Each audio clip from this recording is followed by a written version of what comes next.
से हम लोग बात करते हैं। कॉलिगेटिव प्रॉपर्टी हो चुका था सॉल्यूशन के पार्ट में। अब हम बात करते हैं कि abnormal behaviour of solution. What is the abnormal colligative property? What is the abnormal molecular mass? So what is the condition to change the behavior of normal solution? That means change the normal colligative property. So first of all I will tell you about the what is the normal colligative property. How will you decide which one will show normal colligative property? So here first of all I will tell you about the normal colligative property. What is the means of normal colligative property? First of all, normal colligative property. So, if you consider, if example के तौर पे बात करूं कि अगर 1 mole of glucose, clear, or 1 mole of urea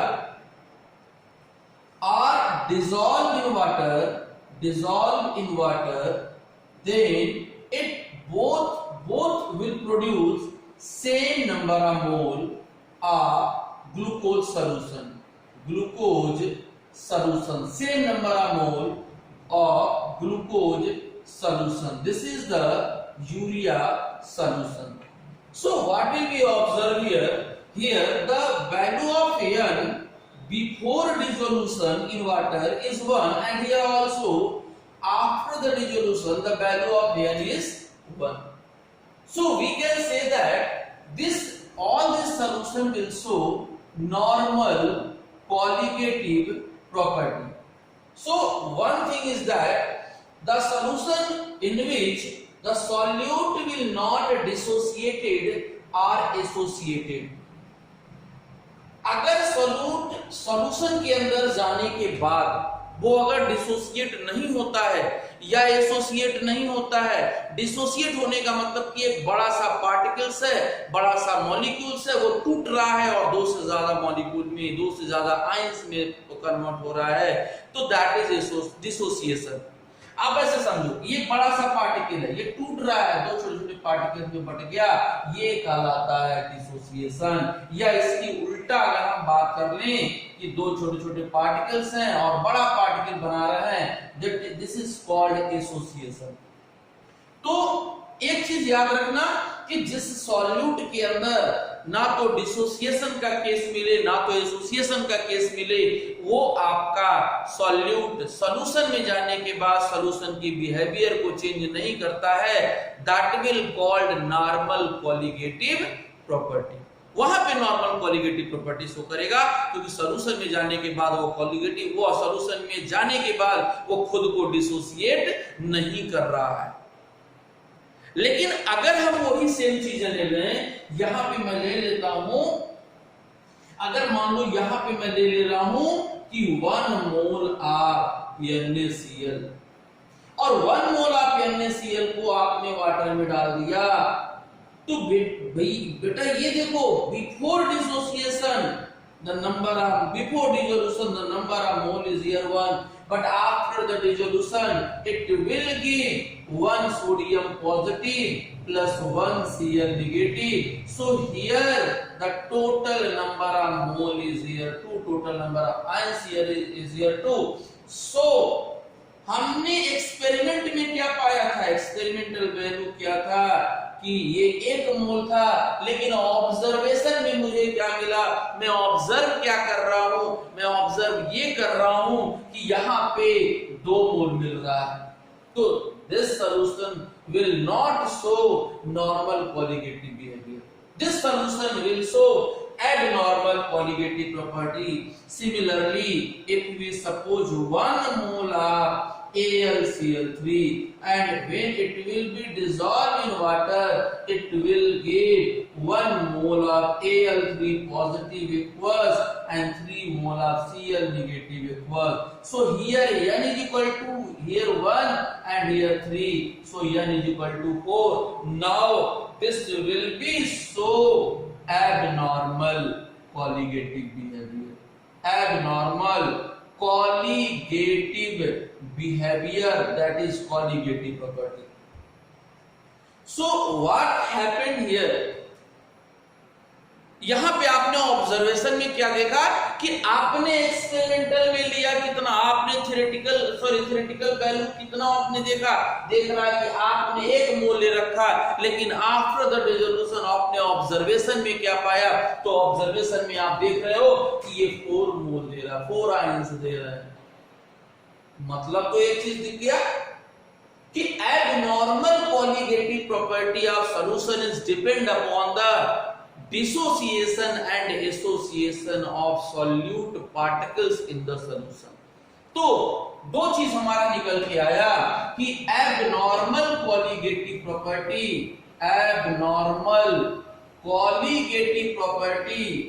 depend upon the 2 factor। और बेटा वो 2 फैक्टर क्या होता है, एक तो होता है कि dissociation of solute in solution takes place, and second thing is the association of solute particles in the solution. तो 2 कंडीशन है, अगर उस इलेक्ट्रोलाइट में 2 कंडीशन दिख रहा है तो याद रखना कि वहां पे उसकी कॉलीगेटिव प्रॉपर्टी चेंज होगी।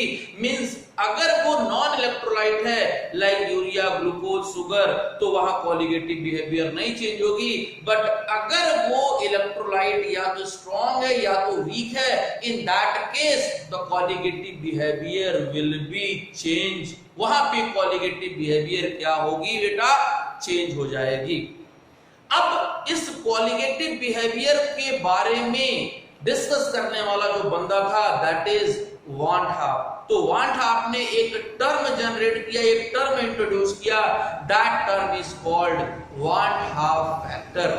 वान Hoff factor term is used to explain the dissociation and association, that means abnormal colligative property of that solution. So let's start, what is the dissociation and what is the association, what will be the value of I for want of factor for dissociation and want of factor for association। तो let's start कि I की value पहले क्या होता है इसके बारे में समझो।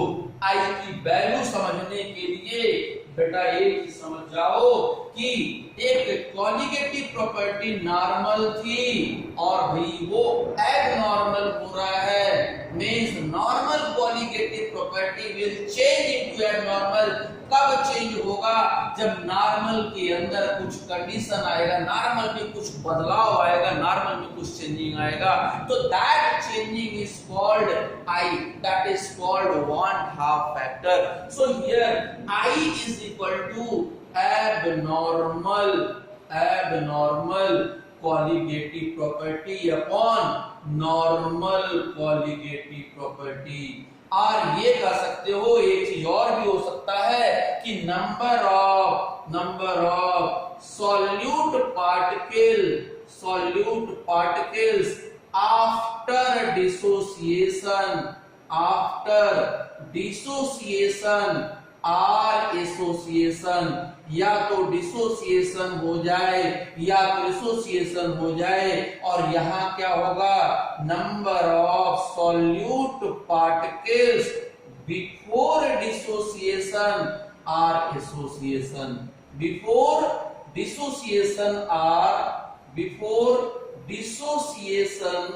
और एसोसिएशन। जहां पे आपका डिसोसिएशन और एसोसिएशन के पहले का मोल पूछ रहा है।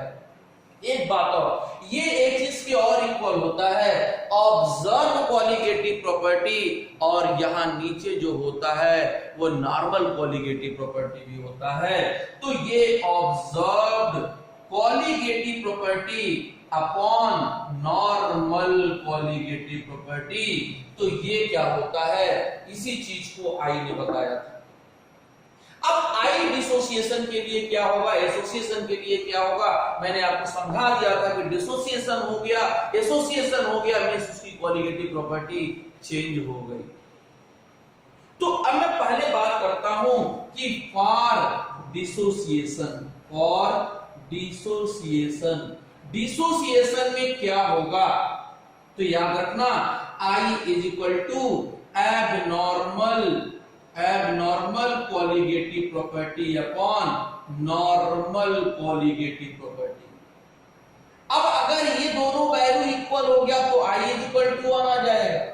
अब वहां पे ना तो डिसोसिएशन हो रहा है ना एसोसिएशन हो रहा है, बट अगर एबनॉर्मल कॉलिगेटिव प्रॉपर्टी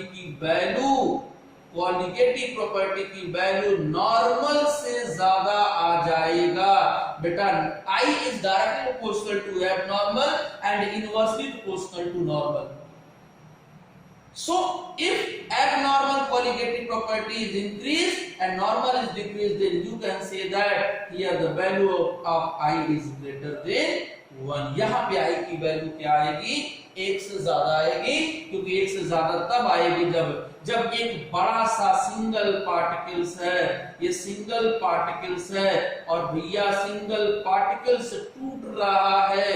ये आप देख रहे हो कि यहाँ पे डिसोसिएशन हो रहा है और मान लिया मैं छोटे छोटे पार्टिकल्स में टूट गया, तो याद रखना कि यहाँ पे नंबर ऑफ, ये याद रखना कि number of particles after dissociation क्या होगा, इंक्रीज होगा। क्या होगा, इंक्रीज होगा। याद रखना जैसे NaCl, 1 मोल आपने NaCl लिया, 2 मोल दे दिया। AlCl3 आपने 1 मोल AlCl3 लिया, वो कितना दे रहा है, 4 मोल दे दिया। K4 FeCN6 1 मोल लिया, दिया कितना, 4 mole of sodium positive and 1 mole of FeCN का होल 6 नेगेटिव। तो नंबर ऑफ मोल्स जितना आप ले रहे हो उससे बढ़ रहा है, इंक्रीज हो रहा है, तो दैट इज द डिसोसिएशन। अब डिसोसिएशन के लिए I की वैल्यू कैसे निकालते हैं, तो ये देखिए, for dissociation calculation of I की वैल्यू कैलकुलेट करना है। और मैंने बता दिया था कि डिसोसिएशन के लिए I की वैल्यू ज्यादा आएगी, ये वैल्यू ज्यादा आएगी। एबनॉर्मल, ये एबनॉर्मल बिहेवियर शो कर रहा है, ये नॉर्मल बिहेवियर शो कर रहा है। तो यार एबनॉर्मल ज्यादा दिख रहा है, ऑब्जर्वेशन ज्यादा दिख रहा है। जो थ्योरेटिकल आपने ले रखा था वो कितना लिया, सिंगल लिया, लेकिन मिला कितना, 3 मिल गया। मान लिया जब मैंने 3 को कंसीडर कर लिया, तो ये आपका एबनॉर्मल हुआ, ये आपका नॉर्मल हुआ। इसका मतलब abnormal is higher than normal. तो वही चीज देखना है। तो मान लिया जाए कि मैंने AN ले लिया और वो डिसोसिएट हो करके क्या हो गया, Na बना दिया। जैसे O2 को 2O में, O3 3O में, N2 2N में। तो N2 में 1 मोल लिया आपने, N2 क्या है, 1 मोल लिया। N2 आपने 1 मोल ले रहा है और देख कितना रहा है, 2N। N की वैल्यू क्या हो रहा है, यहाँ इंक्रीज हो रहा है। तो ये बात आपको बताना है। तो इक्विलिब्रियम में थोड़ा सा आप देखे हो कि टाइम जब 0 होता है तो ये 1 मोल लिया गया। 1 मोल क्या है, number of solute particles before dissociation और एसोसिएशन है, और ये क्या होगा, 0। बट आफ्टर सम टाइम या x टाइम ले लिया जाए, t टाइम ले लिया जाए, ये टूट करके निकल गया। अल्फा क्या है, डिग्री ऑफ डिसोसिएशन और degree of association. Alpha is the degree of dissociation and degree of association, ये दोनों हो सकता है। But here we will discuss about the dissociation. So alpha is the degree of dissociation, not association. Now so what will be the value of A? So it will be 1 minus alpha. कितना बच गया टूटने के बाद? टूटने के बाद यार ये जितना टूटा उतना माइनस कर दो। बट एक चीज यहाँ फोकस करना कि before balancing you will minus this number, यानी अल्फा को बैलेंसिंग के पहले एक मोल से माइनस कर दो। अब ये कितना बच गया यार, n अल्फा है, n की वैल्यू आ जाएगी। तो अब ये देखना है कि मुझे ये वाला वैल्यू निकालना है, ये वाला वैल्यू निकालना है। तो abnormal colligative property is directly proportional to total number of particles, total number of ions, total number of moles after the dissociation. तो आफ्टर द डिसोसिएशन क्या मिलेगा, इन दोनों से मिलेगा। तो टोटल नंबर ऑफ आयंस या मोल्स या पार्टिकल्स आफ्टर डिसोसिएशन। तो आफ्टर डिसोसिएशन कितना हो जाएगा, 1 माइनस अल्फा प्लस क्या होगा, n अल्फा।